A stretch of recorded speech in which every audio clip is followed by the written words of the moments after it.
Olá, este é o podcast da Briefing que, passo a passo, revela estratégias para atingir sonhos. Eu sou Paula Castanho e proponho desvendar histórias de pessoas que contribuem para fazer acontecer, com coragem e visão de futuro. Para arrancar nesta aventura, o meu convidado é Daniel Paixão, CEO da Ducati Brasil, um líder que transformou a sua curiosidade pela mecânica numa carreira internacional de sucesso. Olá, Daniel, seja muito bem-vindo.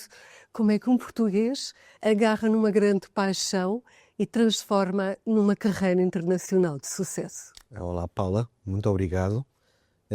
Sempre muito jovem, sempre tive muito interesse de estar por fora, por viajar por fora, não é? Que eu acho que é algo que já está nos portugueses desde o do início de tudo.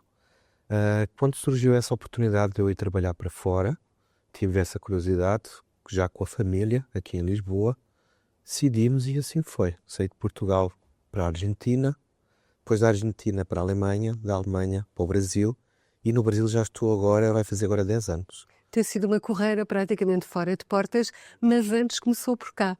Estava na BMW e foi aí que começou a perceber até onde é que o seu gosto pelas motos e pela mecânica o podia levar mais longe. Correto. Sempre gostei e sempre quis fazer algo que eu amo, que são os motores, carro, moto, e poder trabalhar com eles. Então eu assim estou a fazer hoje. Estando com isso tudo junto e agregado a isso, houve essa oportunidade de ir para fora, entender como funcionam os mercados lá fora, como é que é a forma da abordagem. Então tive essas oportunidades e sempre com medo, mas com coragem, isso conseguiu ir para a frente com isso. Vender uma marca fora de Portugal, nomeadamente na América Latina, é mais fácil do que em Portugal, devido ao mercado ser tão pequeno? É diferente, eu gosto de falar assim. Porquê? As características do cliente, do mercado em si, o gosto, a apetência para são bem diferentes de um europeu ou de um português. Embora nós todos sejamos latinos, a forma de pensar e a forma de estar no Brasil é bem diferente aqui do produto. O Brasil está muito conectado em termos de produto, interesse, ou igual aos Estados Unidos, muito conectado com os Estados Unidos, e a forma de se fazer a promoção, a forma de promover a marca, de fazer tudo e alguma coisa, tem algumas diferenças bem fortes, bem diferentes do que fazer em Portugal, sem dúvida. Descobrir um pouco de si, portanto, ter uma família que acaba por ser muito internacional. Já dava para antever que iria ser um homem do mundo. Tem um filho que nasce em Cascais, uma filha que nasce na Alemanha, uma mulher que tem descendência japonesa e ainda assim um sogro que também o entusiasmou, uma vez que foi uma das pessoas que desenhou um dos modelos do Opel Kadett. É verdade, ele foi um... Sim, a família é bem diversificada em termos culturais e em termos de gosto pelas coisas, mas temos todos algo muito em comum. Sempre todos estivemos ligados aos carros e às máquinas, não é? Principalmente. O meu sogro, sim, foi uma pessoa... Foi um executivo também exterior.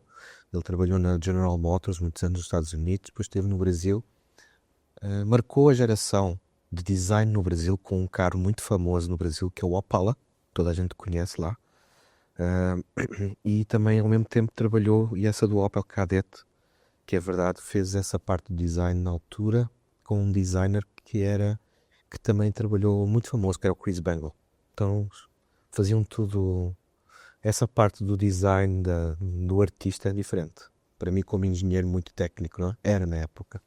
O Daniel nasceu numa aldeia, ou numa vila no interior de Portugal, e nessa altura já tinha uma paixão por motores. Onde é que treinava esse gosto? E sempre teve moto, sempre andou de moto. Como é que eram os seus treinos e os seus desafios? Olha, eu nasci em Lisboa, mas sempre estive muito no interior, não é? Vou falar isso. Desde muito cedo tivemos sempre esse interesse pelas máquinas.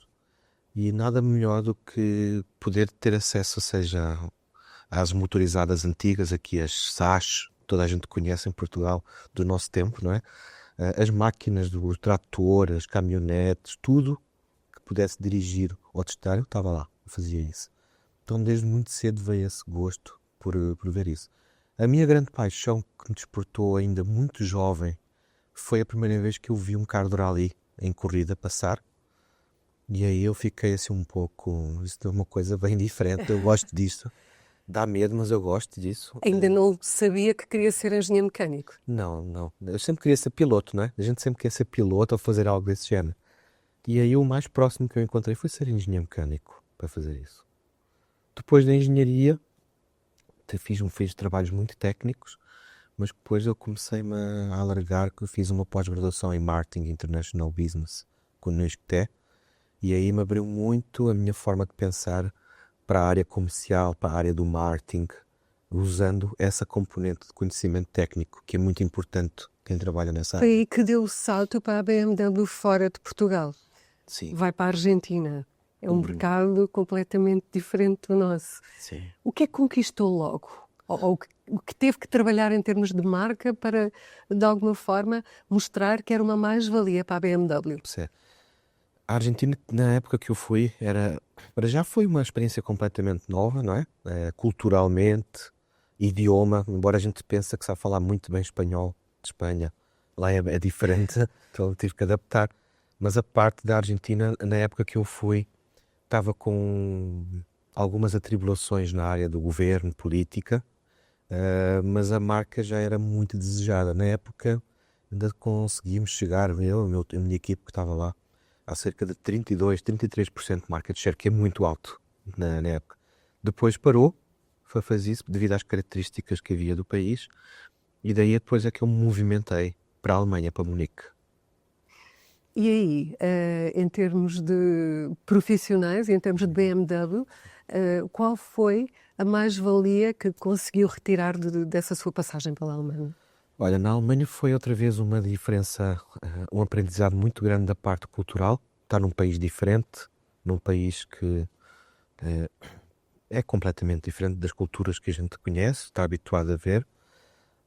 Na parte, quando eu trabalhei na Alemanha, eu viajava muito pelo mundo inteiro. Tinha um projeto onde me pedia para viajar por muitos países.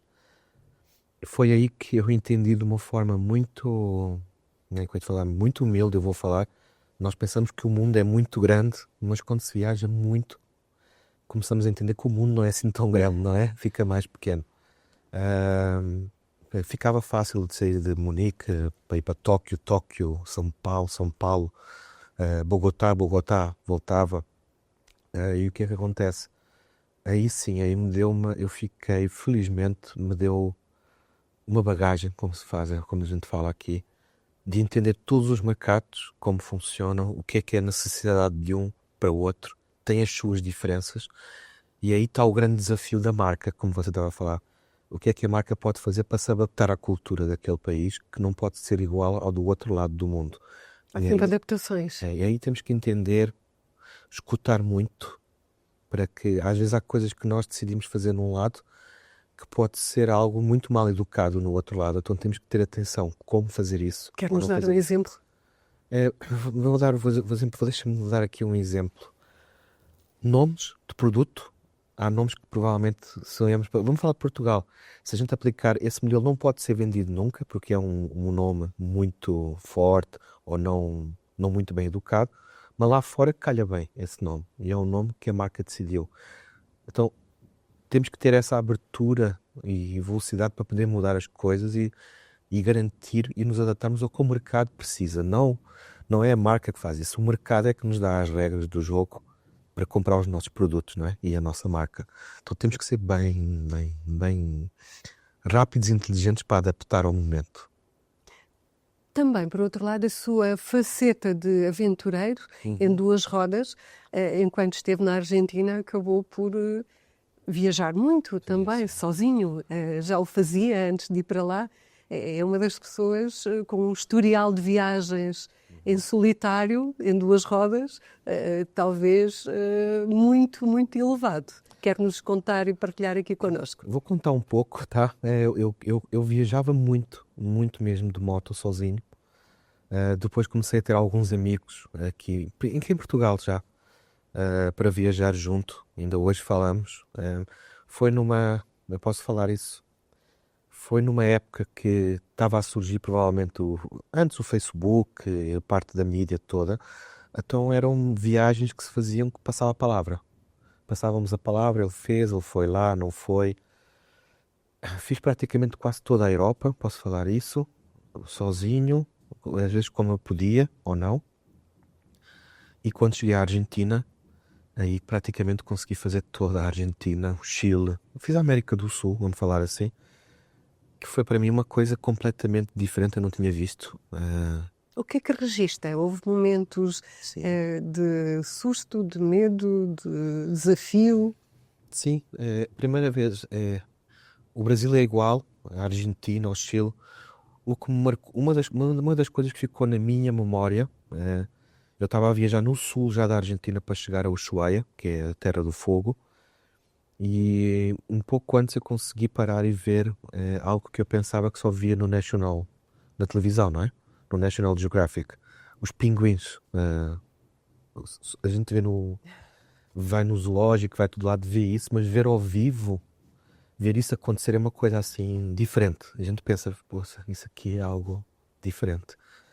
Um dos meus objetivos quando fui para o Sul, como português e ligado sempre à navegação, foi tentar ver o Estreito de Magalhães, não é? Como é que o Fernão Magalhães passou por aqui? Por aqui. Lá vi, passou. Porquê é que chamou Pacífico, se o Pacífico está sempre com altas tempestades? Depois fui estudar, entendi, Magalhães passou num dia que o mar estava calmo, estava flat. Ele chamou Pacífico, que não é nada pacífico. E me fez pensar, como é que é possível que tenham feito essas viagens sem saber, sem GPS, sem nada, não é? Como a gente faz. Hoje fazemos sempre equipados com GPS, sabemos onde vamos, o que pode acontecer. Então isso me marcou essas diferenças. Estou falando da América do Sul. Outra das situações teve duas que me recordo, foi estar a 5.000 metros de altitude com moto, na montanha mais alta da América, que fica entre a Argentina e o Chile. Ela tem 7.000 metros, que é a Aconcagua, e você consegue ir com a moto ali 4.800, 5.000. E isso para mim achei também muito estranho estar tão alto com uma moto, não é? E depois poder descer e fazer isso. Então, E passou por intempéries. sim, no sul, foi o vento que eu peguei assim muito forte. Nunca tinha imaginado que tinha ventos tão fortes no mundo e tentar ficar na moto, não é? Muito difícil. Segurar com toda a força possível. É só para entender, o vento é tão forte que a moto parada, com o descanso dela, tudo caía a moto. Então, Já era uma Ducati ou na altura era uma na BMW? altura era uma BMW. Porque representava a Eu já fiz marca. com a Ducati agora há bem pouco tempo, não é? Por outro lado, essas suas viagens pessoais deram-lhe também ferramentas para trabalhar a marca. Sim. Algo que eu falo eu falo numa maior, a minha experiência fala isso. Quando nós trabalhamos com uma marca ou com um produto, no nosso caso, moto, carro, nós temos que ter um pouco dessa paixão. Nós temos que conhecer o produto que a gente está a trabalhar. Porquê? Ou ter essa experiência de viajar, porque aí eu já tenho o pensamento do que é que o motociclista vai poder precisar, por exemplo. O que é que ele vai gostar de ter na viagem. Tendo essa experiência dá uma vantagem. Ou seja, é uma visão da experiência do cliente. Isso mesmo. Você já se coloca no lugar dele e pensa, se ele for fazer viagem, se ele for fazer isso com a moto, o que é que ele vai gostaria de ter? Tendo essa experiência de andar de moto já à frente, já acelera muito o processo. Entretanto, vai para a Ducati quase por mero acaso. Chega a pandemia, é convidado para um desafio maior que não pode aceitar. Na altura eu estava no Brasil, tinha feito o escritório regional todo da Audi, eu trabalhava na Audi, e a Audi na época me tinha pedido para mudar para a China. E eu, tudo bem lá, fizemos tudo para mudar para a China. Quando foi no momento de ir para a China, foi durante o Covid, já tinha passado um pouco aquela coisa toda do Covid, mas houve uma época que eles não permitiram a entrada de qualquer estrangeiro no país. Então fiquei barrado, né? No bom sentido, não me deixaram passar. Quando isso aconteceu, me pediram para voltar ao Brasil, porque já tinha tudo pronto para ir para a China. E de lá surgiu a oportunidade então de pegar na Ducati, ficar à frente da Ducati no Brasil e poder começar a trabalhar a marca e mudar a marca. E assim foi. Foi a realização de um sonho sem ter feito muito por ele. Verdade, Aconteceu-lhe. Nunca aconteceu, nunca tinha imaginado ou pensado que iria fazer isso ou faria fazer aquilo ou estar com a Ducati, não. O Ducati é praticamente um produto de luxo, uma joia dentro Sim, das motos. sem dúvida.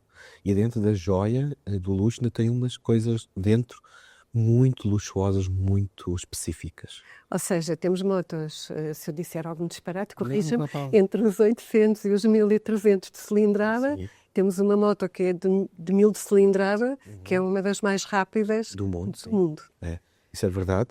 E são todas baseadas nas motos do MotoGP, que a Ducati foi outra vez o campeão.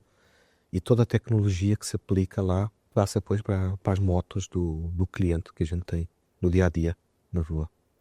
E já levam 7 campeonatos como vencedores. O último foi agora nos finais de setembro, Foi agora. com o espanhol Marc Márquez. Certo.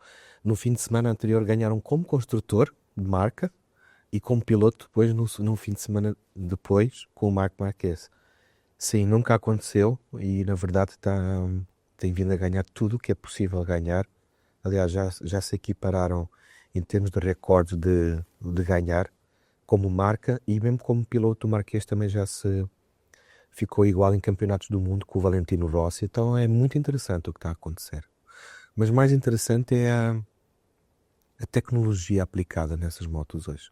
É muito avançada e eles fazem coisas excepcionais que eu acho que vai contra a física. E o cliente vai à procura dessa segurança, dessa sofisticação tecnológica? Sem dúvida. Hoje os clientes, além de querer usufruir e ter prazer a andar de moto, também querem ter a certeza que têm segurança. As motos hoje estão muito seguras. Já são com muita segurança passiva no momento, antes de acontecer, com radar, com tudo. E isso tudo vem com a tecnologia. O cliente hoje busca muito essa parte, sim, sem dúvida.